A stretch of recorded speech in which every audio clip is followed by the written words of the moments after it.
কিশোরগঞ্জের মাটি ও মানুষের অধিকার আদায়ের সংগ্রামে যে নামটি বারবার উচ্চারিত হয় তিনি খালেদ সাইফুল্লাহ সোহেল। তিনি শুধু একজন রাজনীতিবিদ নন, তিনি মজলুমের পথের দিশারি, গরিব মানুষের বন্ধু এবং ত্যাগের এক মূর্ত প্রতীক, যার জীবনের 17টি বছর কেটেছে শাসক দলের জেল জুলুম আর নির্যাতনের শিকার হয়ে।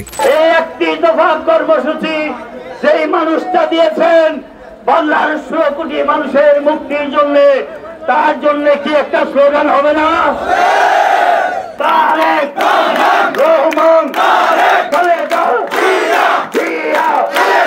এই মানুষটা 17 বছর, এর আগেরও 20 বছর, এর আগেও এরশাদ বিরোধী আন্দোলনে, প্রতিটা আন্দোলনের সময় যেই মানুষটা রাস্তায় দাঁড়িয়ে স্লোগান দিয়েছে, যেই মানুষটা গুলিস্তানের মোড়ে দাঁড়িয়ে স্লোগান দিয়েছে, সেই মানুষটা কৃষকের ঘরে ঘরে ঘুরে ঘুরে বিপ্লব করেছে, সেই মানুষটাকে ভারতের ইশারায় শেখ হাসিনার ষড়যন্ত্রে, ওয়ান লিভের ষড়যন্ত্রে তার উপরে নির্মম অত্যাচার করে তার কোমর সহ সমস্ত কিছু ভেঙে দেয়।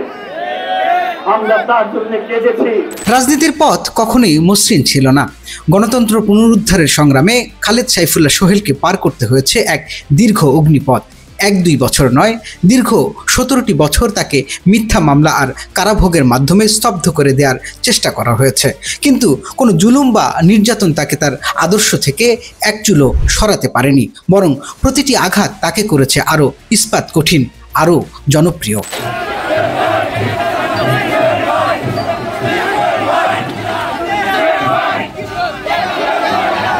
ক্ষমতার রাজনীতি নয়, তিনি বিশ্বাস করেন গণমানুষের রাজনীতিতে। তাই তো তিনি ছুটে যান কৃষকের কাছে, শ্রমিকের পাশে দাঁড়ান আর অসহায় মানুষের চোখের জল মুছে দেন। কিশোরগঞ্জের মানুষ জানে তাদের যে কোনো বিপদে আপদে খালেদ সাইফুল্লাহ সোহেল একাই 100। তিনি শুধু তাদের নেতা নন, তিনি তাদের পরিবারেরই একজন।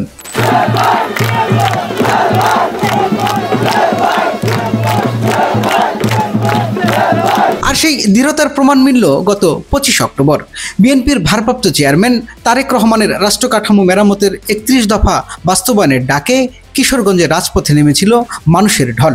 খালেদ সাইফুল্লাহ সোহেলের নেতৃত্বে আয়োজিত এই র্যালিতে হাজার হাজার মানুষের স্বতঃস্ফূর্ত অংশগ্রহণ প্রমাণ করে দিয়েছে কিশোরগঞ্জবাসী পরিবর্তনের জন্য প্রস্তুত।